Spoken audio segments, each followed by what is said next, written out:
Voilà. Des fois que je voudrais publier sur Instagram.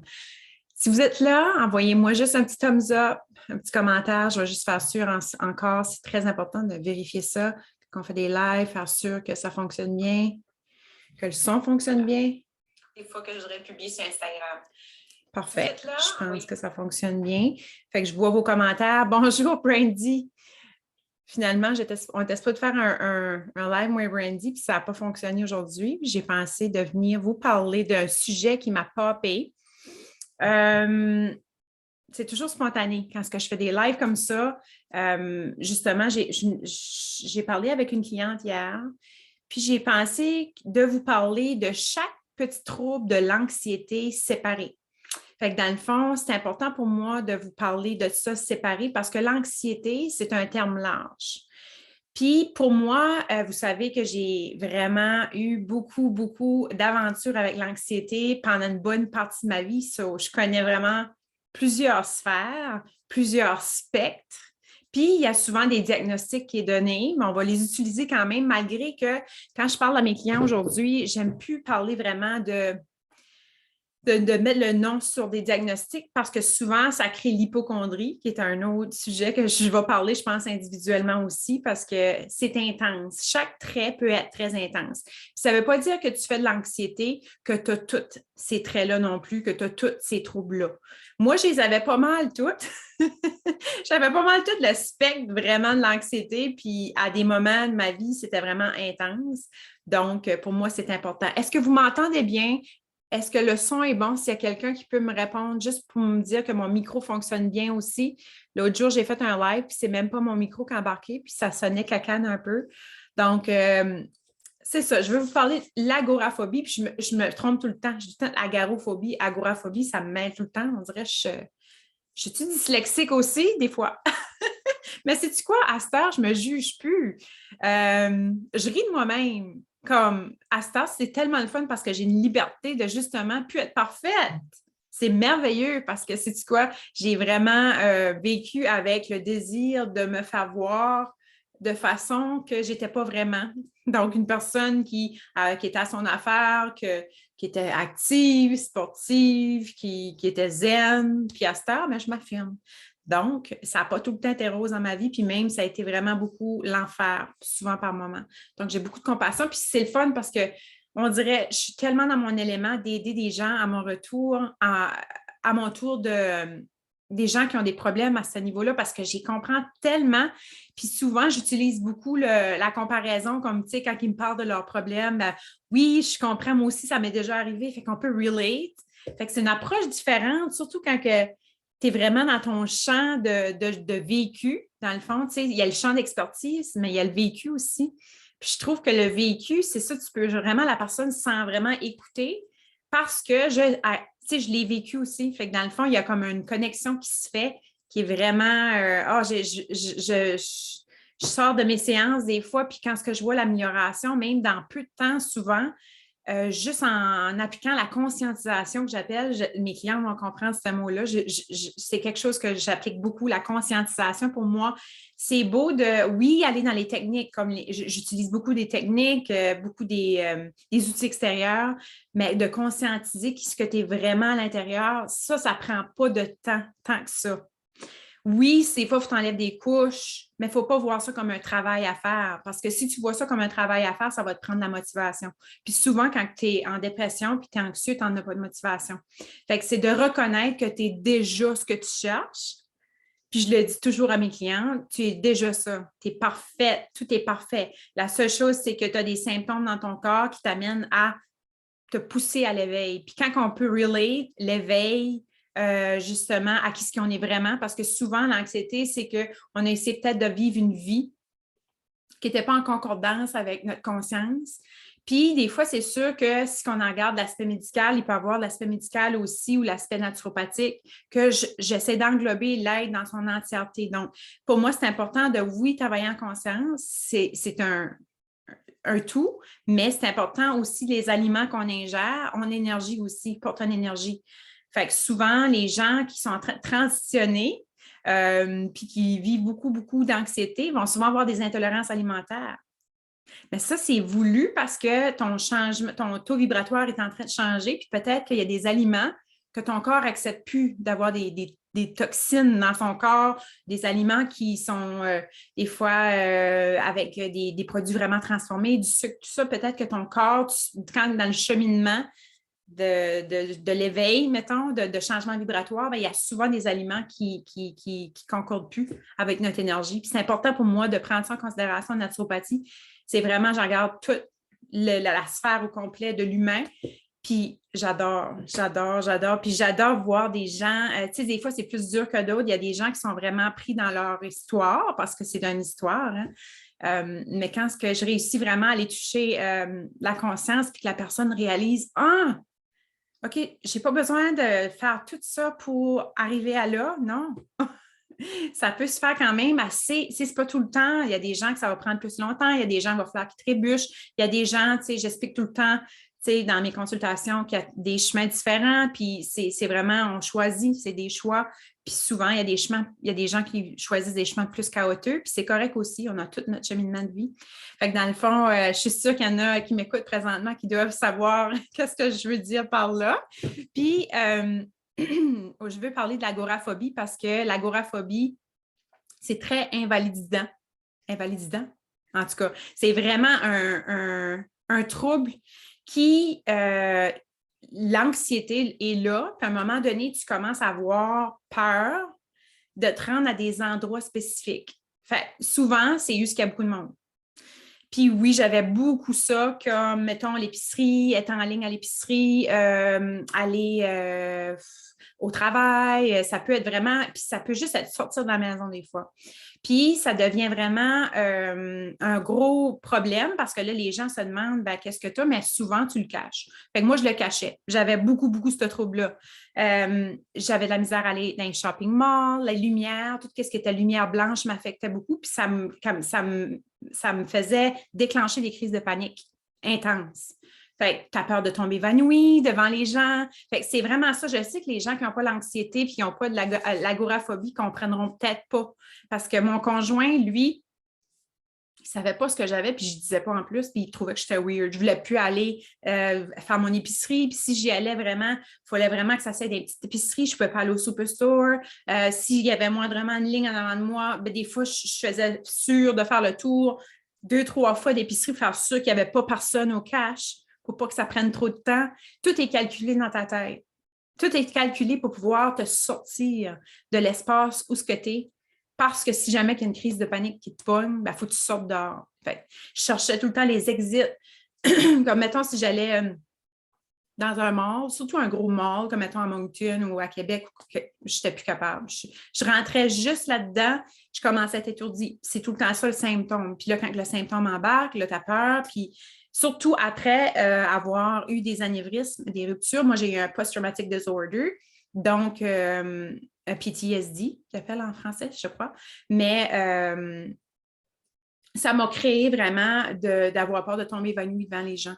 Parce que moi, je suis une personne, oui, je suis out there, oui, je fais des lives comme ça, puis j'ai une facilité à m'exprimer. Je fais quand même l'anxiété sociale. Puis, j'aime pas avoir toute l'attention sur moi, mettons.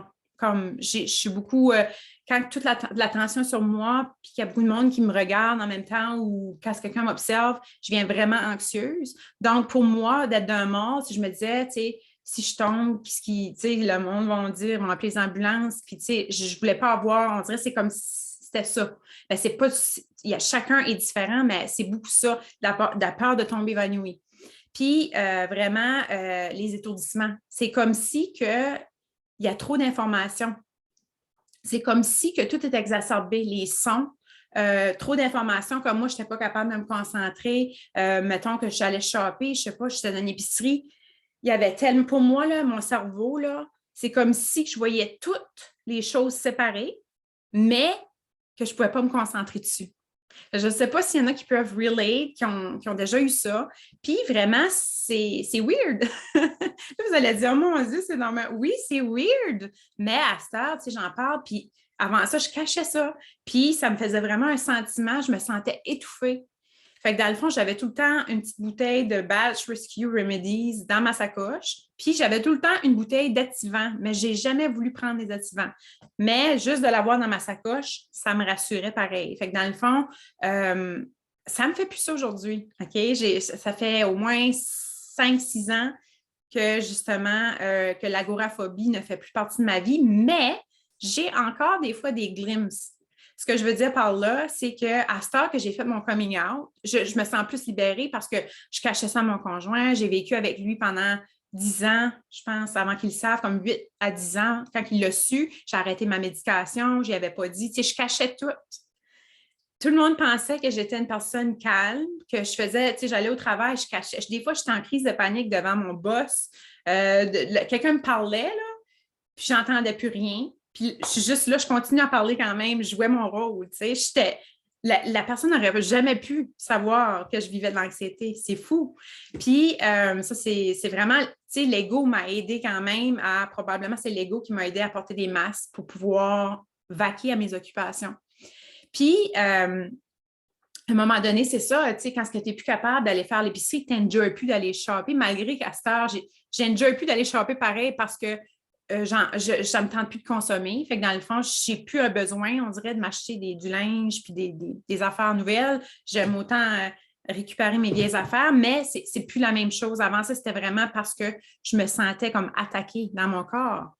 Mais à un moment donné, quand j'ai réalisé You cannot run away from yourself. J'écoutais beaucoup Mooji Baba, qui a été un grand guide spirituel. À un moment donné, j'en pouvais plus, il fallait que je m'accroche à quelque part parce que j'allais voir des psychologues, j'ai été voir beaucoup de gens. Tu sais, j'ai essayé de m'aider dans ma vie. Là. C'est pas comme si que j'étais dans mon drame, puis que j'étais médicamentée, puis que je m'assisais là, puis que je vivais, puis que j'acceptais mon sort. Je voulais vraiment m'en sortir. Puis, jusqu'au jour où j'ai réalisé que la médication, justement, ne fonctionnait même plus. Mais j'ai toujours pris la plus petite dose. Je n'ai jamais augmenté mes doses parce que j'étais consciente qu'à un moment donné, je voulais les arrêter, mais je les ai quand même pris pendant 18 ans de ma vie. Du Zola, 25 mg, je me rappellerai tout le temps. Puis il me disait tout le temps, tu ne veux pas augmenter? Non, j'avais une tête de cochon. Mais j'ai bien fait pareil parce que c'est dur à sevrer de ces médicaments-là, même si c'est une petite dose. Une basse dose, c'est terriblement dur d'arrêter ces médicaments-là, même si ce n'est pas addictif. Ben, psychologiquement, ben, les symptômes que tu as, oui, pour moi, c'est addictif, ces médicaments-là. Même si ils disent que ce n'est pas addictif, désolé, c'est très addictif. Mais des fois, tu en as besoin. Je ne suis pas en train de bâcher. Si vous avez besoin des médicaments, des fois, j'aime parler de ça, mais en même temps, j'ai tout le temps peur que quelqu'un le prenne mal, quelqu'un qui est médicamenté, puis qui est bien, puis ça va bien dans sa vie, puis qu'elle, c'est le chemin qu'elle a choisi. Garde, go for it. Moi, je ne suis pas en train de dire d'arrêter vos médicaments, puis je ne fais même pas ça avec mes clients non plus. Vraiment, c'est important pour moi d'être franche puis de dire, regarde, si tu prends la médication, ben, prends-les, donne-y un pouvoir au moins. Ne prends pas le médicament puis te dire, c'est un poison, pourquoi je prends ça? C'est la pire affaire à faire. Tu es aussi bien de le prendre. Puis, tu sais, il y a des choses qui ont été mises sur notre chemin, que ce soit la science, que ça soit le monde holistique. C'est toute une expérience humaine tout de même. Ça fait toute partie de la conscience. Même le dark energy, ça fait partie de tout le jeu de la vie. Fait que dans le fond, de dire que quelque chose est bon ou mauvais, ça dépend. Ça dépend de tes perceptions. Mais moi, je te dirais, si c'est quelque chose que tu fais à tous les jours, ben, ça serait important que tu donnes au moins un pouvoir, soit la vitamine ou le supplément. Puis, c'est ça, comment faire pour se sortir de ça? C'est pas juste une chose. Oui, c'est de se mettre en contact avec des événements qui sont inconfortables. C'est de ne pas tomber dans le pattern d'éviter. C'est de vraiment y aller pareil, mais peut-être d'avoir quelqu'un avec toi en qui tu as confiance, que si jamais que ça arrive, ben, qu'elle peut te rassurer. Ça, tu peux peut-être avoir, comme moi, mon conjoint, vu que je ne disais pas, ben, mon conjoint, ce n'était pas mon allié parce que je cachais. Fait que c'est encore 2 fois plus dur. En plus, je ne voulais pas avoir l'air d'une folle devant lui, puis devant le monde. Puis lui, il ne savait pas. Puis là, j'étais comme, des fois, je filais mal, puis je disais que j'avais mal au cœur. Je blâmais tout le temps ça sur des symptômes. Puis je disais, puis j'allais à la toilette, j'ai mal au ventre. Je cherchais les exits. C'est fou, là, le cerveau, ce que ça fait, là. Je regardais à chaque fois que j'avançais, là, c'est comme si j'avançais dans de la vase, là, puis que c'était tout au ralenti, puis que je cherchais juste les points de sortie. Puis il y en a beaucoup, tu sais, dans les morts, moi, je savais tout ce qui sentait. Il fallait tout le temps que je sache où étaient les points de sortie. J'ai voyagé en Asie.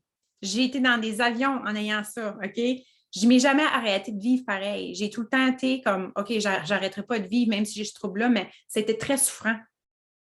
Je vivais pas, je survivais. Fait que je me disais, ben là, il faut quand même pas que je m'arrête là-dessus. Puis j'allais en Thaïlande, j'allais dans l'avion, puis tu sais, avoir de l'agoraphobie dans l'avion, la claustrophobie même, c'est terrible. Mais tu sais, j'avais des choses pour me calmer, puis tu sais, j'y arrivais pareil. J'arrivais toujours à mes fins pareil. Mais c'était souffrant. Puis à un moment donné, j'ai été en Asie, je pense, quand j'avais ce trouble-là, peut-être 4 ou 5 fois. Après ça, j'allais mieux après. Mais j'étais souvent dans des situations vraiment inconfortables dans un pays étranger. Souvent, le monde, l'agoraphobie, ne vont pas aller dans des pays étrangers. Quand c'est vraiment, vraiment bad, il y a des gens qui ne peuvent même pas sortir de leur maison. Ils se sentent vraiment attaqués dès qu'ils sortent de la porte de leur maison. Puis il y en a que c'est vraiment deep, là. Moi, c'était vraiment bad, mais j'étais une personne qui est quand même fonceuse. Puis j'ai une tête de cochon, comme quand je veux quelque chose, ben, tu sais, je ne m'ai jamais arrêtée à faire mes choses, mais il y a bien des fois, par exemple, je me suis empêchée d'aller à l'épicerie parce que je ne filais pas. Puis il y a bien des fois que, justement, je m'ai forcée à faire des choses, puis je n'étais vraiment pas à l'aise. Puis c'était vraiment déstabilisant. Puis aujourd'hui, quand je vais encore à l'épicerie, ça me pogne un glimpse que je vous parlais tantôt. Il y a de nouveau l'ego qui revient faire surface puis qui me dit Hey, t'en rappelles-tu quand. Hein? Puis là, je commence à avoir des symptômes. Puis au lieu de les suppresser, je les accueille. Puis c'est ça qui est la différence entre essayer d'enlever, vraiment de suppresser les émotions, les symptômes, que ce soit n'importe quoi, même si on ne parle pas de l'anxiété, ça c'est une maladie, que ce soit dès que vous êtes dans le contrôle, tu sais, on dit tout le temps contrôler l'anxiété, contrôler notre respiration, contrôler. C'est un terme que j'essaie de plus utiliser, même si ça revient des fois, mais c'est plus l'acceptation et l'accueil à ce temps que j'utilise parce que c'est ce qui m'aide. Puis c'est vraiment quand c'est en résistance, quand ce que tu ne veux plus avoir un symptôme, des fois, ben, c'est que tu focuses dessus, tu veux l'enlever, tu veux qu'il disparaisse. Puis souvent, quand tu es anxieuse, ben, tu vas l'exacerber en faisant ça. Pas tout le monde, mais il y a des gens, tu sais, on est tous différents, mais moi, c'était ça. Puis à un moment donné, là, quand la pensée vient, ben, là, je me dis, je mets un sourire de ma face. Non, je ne m'en vais plus là. Je ne m'en vais plus là. Je sais qui ce que je suis. Je sais qui je suis. C'est tout le temps ça, je me dis, je sais qui je suis. Puis, I cannot run away from myself. Tu ne peux pas sauver de ton corps. Comme même si je sortirais dehors, tu sais, j'essaie vraiment de relativiser ça. Puis là, j'essaie de penser, tu sais, tu ne peux pas sortir. Quand même, tu sors du magasin, ben, encore dans ton corps, là, c'est où est-ce que tu veux aller? Fait que là, je me parle comme ça. Où est-ce que tu veux aller? Tu sais? Puis, à un moment donné, ça vient que, ouf, j'ai pas besoin d'aller aussi loin aujourd'hui parce que j'ai juste ce petit symptôme, mais veut pas. Tu sais, c'est des patterns, c'est fort, des patterns qu'on a, là. Puis ça peut être dans plusieurs sphères. Là, je parle de ça. Bien, on a des patterns mentaux qui, on dirait que c'est comme une vertèbre de déplacer, que tu vas au chiro. Alors, viens tout le temps que tu y ailles. Bien, c'est ça. C'est vraiment de la pratique. Puis, c'est de l'acceptation aussi, que c'est pas parfait. Puis peut-être qu'un jour, à un moment donné, qu'elle pognera peut-être pour vrai une crise de panique, mais je vais rester là. Mais ça fait plusieurs années que ça m'a peu arrivé parce que justement, puis c'est incroyable, je vis une euphorie. Aller faire mon épicerie pour moi calme. Je prends mon temps, puis là, je suis dans mon moment présent, puis je regarde tous les aliments. Avant ça, je me dépêchais. Je pognais ce que j'avais besoin là, pour sortir au plus vite. Tu sais, je faisais mon épicerie, je savais qu'est-ce que j'allais chercher. Je n'allais pas à l'épicerie juste pour flâner. J'allais à l'épicerie, je sortais. Ça me durait peut-être 10 minutes. Puis là, mon conjoint, lui, aimait aller flâner. Là, il était comme, voyons, parce que tu relax, tu sais, j'ai pas fini, moi. Moi, j'étais comme, ben garde, c'était tout le temps ça. Puis il fallait tout le temps que je trouvais des excuses pour y cacher à lui en plus. Fait que vous voyez, quand tu essaies de jouer un rôle que tu n'es pas, puis que tu essaies de cacher tes émotions, de suppresser ces émotions, c'est ce que ça fait. Ça devient très inconfortable. Fait que soyez honnête avec votre entourage. Puis les gens n'ont pas besoin de comprendre. Tu sais, là, je vous parle de ça. Il y a tellement des gens qui vont dire Oh my God, c'est normal. Oui! Puis il y a plein de gens qui ont ça. J'en vois, puis j'en ai en consultation. souvent, c'est un trait, c'est pas tout le monde qui se rend là, mais il y en a plusieurs traits. Fait qu'aujourd'hui, on va parler de l'agoraphobie, mais il y en a d'autres. Il y a des TOC, il y a de l'hypocondrie, il y a de la dissociation. Fait qu'on rentrera dans chacun. J'ai décidé de faire ça, puis même, je lance une cohorte en janvier pour la remise en forme, si on pourrait dire, pour la santé globale. Mais je veux faire une cohorte aussi, je regarde probablement en mars, pour les gens qui ont les troubles anxieux. J'ai très hâte de faire ce groupe-là. Je veux vraiment builder un groupe, puis que tous les gens, qu'on soit vraiment d'un sentiment d'appartenance dans ce groupe-là, que tous les gens qui font partie de ce groupe-là ont tous vécu l'anxiété. Fait que des fois, on se comprend un peu plus parce que c'est sûr, quand tu essaies d'expliquer l'anxiété à quelqu'un qui n'a jamais eu ça, il ne peut pas vraiment, il sait. Puis c'est important, les gens que vous ne connaissez pas, c'est quoi? Allez lire là-dessus. Parce que souvent, votre enfant, je vois des enfants en consultation aussi, vraiment des fois jeunes. Moi, j'avais de l'anxiété, j'avais peut-être 7, 8 ans. Puis les crises de panique ont commencé dans ce temps-là, fait que ça m'a suivi toute ma vie. Mais peut-être que vous aurez à un moment donné à dealer avec ça avec votre enfant. Fait que c'est important de voir les signaux. Tu sais, si votre enfant est beaucoup dans sa chambre, qui ne sort pas beaucoup, qui ne parle pas beaucoup, tu sais, l'anxiété, ce n'est pas extérieur tout le temps. Tu vas voir quelqu'un stressé, il y a du monde qui sont hyper, là. Comme il y en a que c'est ADHD un petit peu plus, hyperactivité, ils ont de l'anxiété, puis c'est plus comme, ah là, tu dis, ils sont normalement stressés, ils sont normalement anxieux. Non, c'est pas juste ça l'anxiété, hein. Parce que moi, je suis une personne quand même, je parle beaucoup à cette heure, mais dans mes moments d'anxiété, mon chum me dit, toi, là, je sais à cette heure quand tu es plus dans l'anxiété parce que je suis même plus là.